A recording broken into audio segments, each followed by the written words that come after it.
சிறகின் உறவுகளுக்கு அன்பு வணக்கம். உலகை உலா வருவோம் என்கின்ற இந்த பகுதியில் நம்மளோடு இணைந்திருப்பவர் ஐயா பருத்தி வீரன். ஐயா வணக்கம். ஐயா வணக்கம். மத்திய கிழக்கு பகுதி மீண்டும் பரபரப்பான ஒரு சூழலை அடைந்திருக்கின்றது.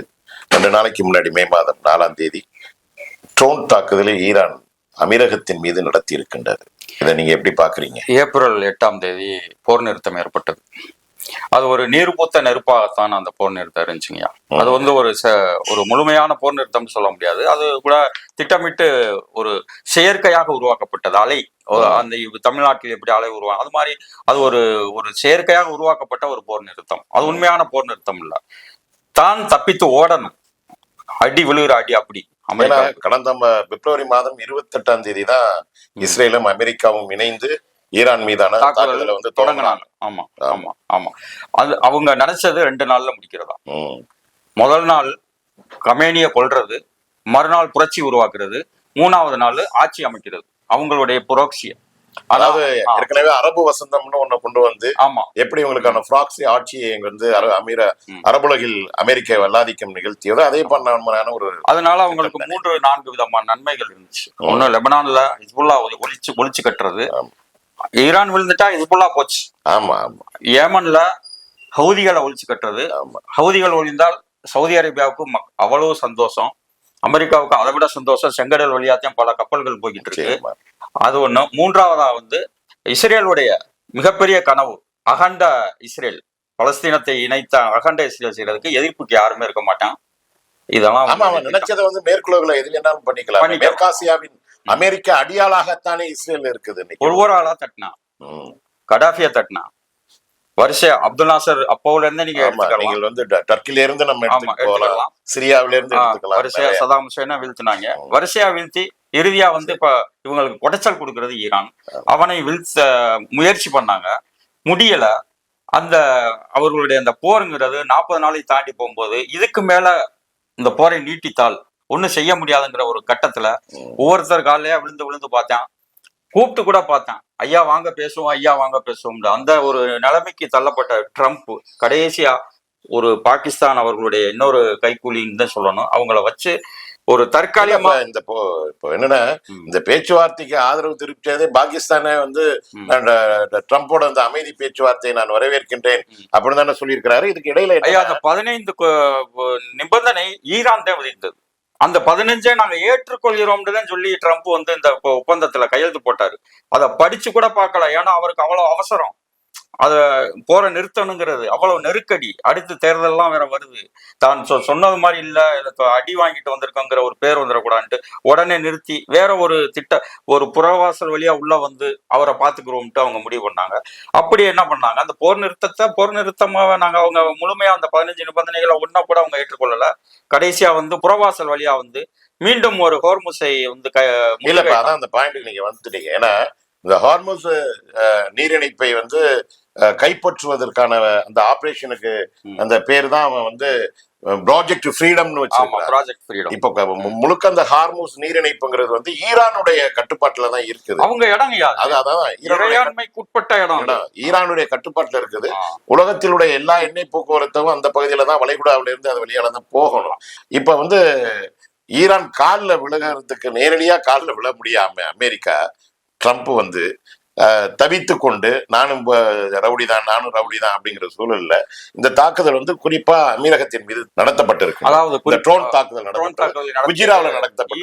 ஈரான் நடத்துச்சு. ஆமா, ஈரான் தான் அந்த தாக்குதல். ஏன் குஜிராவை குறிப்பு வச்சு நடத்த? குஜிரா தான் வந்து ஒரு கேந்திர முக்கியத்துவம் வாய்ந்த ஒரு கச்சா எண்ணெய் உற்பத்தி கூடம். அது அமீரகத்துல உற்பத்தி ஆகக்கூடிய எல்லா எண்ணெய்களும் சங்கமிச்சு அங்கேதான் வந்து கச்சா எண்ணெய்களை சுத்திகரிப்பு செஞ்சு அங்க இருந்து குழாய்கள் மூலமாக பல இடங்களுக்கு போகுது. இப்ப இந்த புள்ளிதான் அது வந்து இப்ப ஹார்முஸை தாண்டி அமீரகத்திலிருந்து என்ன வெளியேறணும்னா அது வந்து ஃபுஜிராவில் இருக்கின்ற இந்த குழாய் வழியாக போறது. ஹார்முஸுக்கு போற எண்ணெயும் கூட இதுல இருந்துதான் வந்து கொண்டு போறாங்க. ஆமா, அது இல்லாம குறி வச்சு அழகா வச்சிருக்காங்க. மிகப்பெரிய ஒரு பின்னடைவை வந்து அமீரகம் வந்து இப்ப தத்தளிச்சுக்கிட்டு இருக்கு. பொதுவா வந்து அமீரகம் எண்ணெய் வியாபாரத்தை விட அவங்களுக்கு ரொம்ப அதிகமா வந்து அவங்களுக்கு வருமானத்தை கொடுத்தது சுற்றுலா. இன்னைக்கு சுற்றுலா வர்றதுக்கு யாருமே அமீரகத்துக்கு தயாரா இல்ல. அமீரகம் என்றா அதுதான் துபாய் இருக்கு. துபாயை நோக்கித்தான் சுற்றுலாக்கள் வரும். எல்லா அனாச்சாரங்கள் கூட அங்க இருக்கு. இதெல்லாம் விரும்புறாங்க அந்த சுற்றுலா வரக்கூடியவங்க. இந்த அளவிற்கு சுதந்திரமான ஒரு அரபு நாடுல ஒண்ணுண்டாக்கா அந்த இடம் தான். அப்ப அதை நோக்கி வரக்கூடியதெல்லாம் இனிமே வராது. அவங்களுக்கு மிகப்பெரிய ஒரு பொருளாதார இழப்பை வந்து இப்ப இல்ல. நான் என்ன கேக்குறேன்னா, இப்ப ஒரு அமைதி பேச்சுவார்த்தை ஓடிக்கிட்டு இருக்குது, அது ஒரு நாடகமாக கூட இருக்கிற சூழல்ல அமீரகத்தினுடைய வந்து பிஜ்ராவுல இந்த எண்ணெய் உற்பத்தி செய்து குழாய் மூலியமா போகிற பகுதி ஏன் ஈரான் குறிப்பா அந்த இடத்தை ஏன் திரும்ப தாக்குதல் ஏன் நடந்துச்சு? ஈரானுடைய இறையாண்மைக்குட்பட்ட பகுதி ஹோர்முஸ். அதுல வந்து யாருக்குமே உலகத்துல உள்ள யாருக்குமே உரிமை இல்லை. அதுல அவன் வந்து சுங்க வரி கேட்டாலும் கொடுத்துட்டே ஆகணும். இல்ல நீ தனியா வேற பாதையில தான் நீ போகணும். அத நீ போய்க்கிற வேண்டியதான், நீ அப்படித்தான் போகணும். அத நீ முற்றுகையிட்டு அந்த முற்றுகையிட்ட இவங்களுக்கு அமெரிக்காவுக்கு முழுமையான ஆதரவை வந்து துபாய் தான் அமீரகம் தான் கொடுத்துச்சு. வேற யாரும் கொடுக்கல, வேற எந்த அரபு நாடும் கொடுக்கல. முழுமையான ஆதரவை முதல் குரலா வந்து கொடுத்துச்சு. அதுக்கப்புறம் கத்தார், ஓமன் எல்லாம் இப்ப எல்லா வந்து ஈரான் மீது அக்கறை கொண்ட நாடுகள் எல்லாமே சொல்றது வந்து எங்கே இருக்கிற அமெரிக்காவுக்கு நீ போய் கால கழுவிக்கிட்டு அவனுக்கு எல்லா தளங்களையும் நீ கொடுத்துக்கிட்டு இயற்கை வளத்தை கொடுத்துட்டு எண்ணெய் வளத்தை கொடுத்துக்கிட்டு உன் பாதுகாப்பை விட்டு கொடுத்து அப்படி போய் ஈரானை அடிக்க வைக்கிறதுக்கு நீ ஈரானோட இணைந்து போக வேண்டியது. அதுதான் அந்த சமாதானம். இப்போ உதாரணத்துக்கு இந்தியா பாகிஸ்தான் வந்து ரெண்டு பேருமே ராணுவத்துக்கு பல மில்லியன் கோடிகளை வந்து ஒதுக்குறாங்க. இவங்க ஒற்றுமையா போயிட்டாக்கா இதை விட உலகத்துல உங்களுக்கு வியாபாரம் பண்றதுக்கு வேற இடமே தேவையில்லை. அது மாதிரி அமீரகம் வந்து துபாய் வந்து ஈரானோட நீங்க சொன்ன மாதிரி ஒத்து போய் நமக்குள்ள பேசிக்கிறோம் அடுத்தவன் வேணான்ட்டு போயிருந்தா அவங்க அடுத்த ஒரு ஆண்டுல மீண்டு இருந்திருப்பாங்க. ஆனா இப்ப கிட்டத்தட்ட 50 ஆண்டுகள் பின்னோக்கி போறாங்க. 50 ஆண்டுகள் பின்னோக்கி நீங்க பாத்துக்கங்க. 50 ஆண்டுக்கு பின்னால அரபு உலகம் எப்படி இருந்துச்சுன்னு உங்களுக்கு தெரியும். நிச்சயமா சர்வநாசமான பாலைவனமா தான். அதே மாதிரியான ஒரு சூழலுக்கு தான் இப்ப துபாய் போய் கூடா நட்பு கேடா மாதிரி அமெரிக்கா இஸ்ரேல் உறவு என்பது ஒட்டுமொத்த வளைகுடா நாடுகளுக்கும் அரபு உலகத்திற்கும் மிகப்பெரிய வந்து பாதுகாப்பிற்கு இயற்கை வளத்திற்கு எல்லாவற்றிற்கும் கேடான ஒரு ஒன்று வந்து அதை போய் வந்து இதை இவ்வளவு புரிந்து கொள்ளாமல் இப்படி போய் ஈரானுக்கு எதிரான ஈராக்கு எதிரான ஒரு மனநிலையோடு இன்னொரு முக்கியமான ஒரு விடயத்தை நான் வந்து இந்த இடத்துல உங்களுக்கு அழுத்தம் திருத்தமா சொல்றேன், எல்லாருக்கும் கூட அது புரியும் நினைக்கிறேன். இதுவரை ஈரான் யாரையாவது தாக்குனாக்க ஒட்டுமொத்த அரபு நாடும் கண்டன குரல் எழுப்பும். ஆனா பாருங்க, சவுதி அரேபியாவோ மற்ற எகிப்தோ மற்ற எந்த நாடுகளுமே வந்து நேற்று இந்த நீங்க சொன்ன அந்த ஃபுஜிராவை தாக்கும் போது யாருமே கண்டன குரல் எழுப்பல. அதுக்கு என்ன காரணம்? உங்களுக்கு முக்கியமான காரணம் நான் சொல்றேன். இவங்க ஒபெக் அப்படின்ட்டு ஒரு கூட்டமைப்பு இருக்கு. அந்த கூட்டமைப்புல இருந்து துபாய் வெளியேறிச்சு, அமீரகம் வெளியேறிச்சு தன்னிச்சையா. அந்த கூட்டமைப்புங்கிறது அமெரிக்கா மேற்குலக நாடுகளுடைய ஏகாதிபத்தியம் இருந்தாலும் கூட அது அவர்களுடைய அடிமையா இருந்தாலும் கூட அவங்க அரபுகளுடைய அது ஒரு ஒற்றுமைக்கான அந்த வியாபாரத்துல அவன் என்ன இன்னைக்கு 240 பீப்பாய் உற்பத்தினா அதான் செய்யணும் அந்த நாடு. அதை மீறி வந்து துபாய் போகும்போது அமீரகம் போகும்போது அரபு நாடுகள் எல்லாமே வந்து இப்படி ஒரு நம்ம அடிமையா இருந்தாலும் கூட நம்மளை விட்டு வெளியேறிட்டான், அவன் சுதந்திரமா அதை பெரிய ஆளாகிறதுக்கான சில அரபுலகளை ஈரானை போல தானும் வந்து ஒரு மிகப்பெரிய வல்லமை பொருந்திய நாடா மாறன்னுட்டு அமீரகம் அந்த சவுதி அரேபியா மன்ன இளவரசருக்கும் அமீரக இளவரசருக்கும் ஒரு பனிப்போர் நடக்குது. அந்த பனிப்போர் இப்ப தொடங்கல. ஏமன்ல வந்து ஹவுதிகளுக்கு எதிராக வந்து சவுதி அரேபியா கூட்டுப்படைகள் அதுல அமீரகம் இருந்துச்சு, அதை விட்டு வெளியேறிச்சு.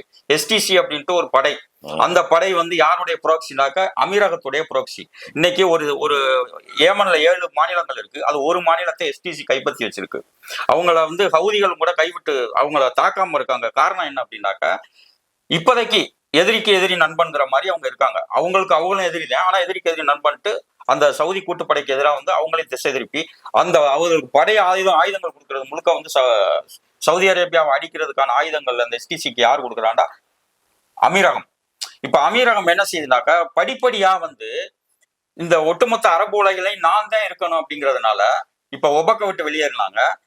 இப்ப அமீரகத்தை தாக்கும் போது இந்த அரபு நாடுகள் எல்லாம் மோனிச்சு, பேசவே இல்லை. அவன் அடி வாங்கட்டும் ஒளியட்டும் அப்படிங்கிற ஒரு நோக்கத்துக்கு போயிட்டாங்க. இப்ப அதான் இப்ப ஏறக்குறைய வந்து ட்ரம்ப் என்ன அறிவிச்சிருக்கிறாருன்னா, தொடர்ந்து ட்ரோன் தாக்குதலே வேற எந்த தாக்குதலையுமே ஈரான் தொடர்ந்தால் உலக வரைபடத்தில் இருந்து ஈரான் என்கின்ற ஒரு நாடே இருக்காது அப்படின்னு ஒரு அறிவிப்பை செஞ்சிருக்கிறாரு. நான் எப்படி இதை பாக்குறேன்னாக்க, எப்படி வியட்நாம்ல வந்து 20 ஆண்டுகள் அந்த மக்களை அடக்கி ஒடுக்குவதற்காக கடுமையான மோசமான ரசாயன ஆயுதங்களை எல்லாம் போட்டு எப்படியாச்சும் ஈரானை வியட்நாம் அழிப்பதற்கான என்னென்ன வேலையெல்லாம் 20 ஆண்டுகள் அமெரிக்கா செஞ்சதோ அந்த 20 ஆண்டு போர்களை எதிர்த்து நின்று வியட்நாம் மக்கள் அமெரிக்காவை விரட்டி விரட்டி அடித்து ஒரு இறையாண்மை மிக்க அரசை ஹோசிமின் தலைமையில் நியமித்துக் கொண்டார்களோ அதே போல்தான் ஈரானில் அமெரிக்காவிற்கு நடக்கும் என்று கிட்டத்தட்ட நடந்துருச்சு. தெரியாது. இவர் என்ன சொன்னார், நீங்க சொன்ன மாதிரிதான் நடந்துருச்சு. அதை நோக்கி போய் தான் அமெரிக்கா போய் கொண்டு இருக்கின்றது அப்படின்னு நான் நினைக்கிறேன். நான் இறுதியா சொல்றேன், அவர் ஒரு பொய்யர். டொனால்ட் ட்ரம்ப் ஒரு பொய்யர். இன்னைக்கு பேசுறத நாளைக்கு பேச மாட்டாரு. பிப்ரவரி மாசம் 28 அப்படித்தான் சொன்னாரு. 24 மணி நேரம் கெடு கொடுத்தாரு. அந்த கெடு அது மாதிரி அவர் நடந்துக்கிட்டார். 24 மணி நேரத்துல ஈரானை அழித்து விட வேண்டாரு. இப்பவும் அதே மாதிரிதான் ஒரு கெடு கொடுத்திருக்காரு. நீங்க சொன்ன அந்த ட்ரோன் தாக்குதலுக்கு நான் ஈரானை இல்லாமை செய்து விடுவேன் வரைபடத்திற்கு. அதனால இது நம்ம தொடர்வோம். நம்ம இது தொடர்பா அடுத்தடுத்து பேசுவோம். நிறைய பேச வேண்டி இருக்குது. அவங்களுடைய அமீரகம் மற்ற வளைகுடா, பொதுவாக வளைகுடா நாடுகளில் அங்க நடக்கக்கூடிய அரசியலை பற்றி நாம் நிறைய பேசுவோங்கய்யா. சரிங்க, அடுத்த காணொலியில் சந்திக்கின்ற உங்களிடமிருந்து விடைபெறுகின்றோம். நன்றி, வணக்கம். நன்றி.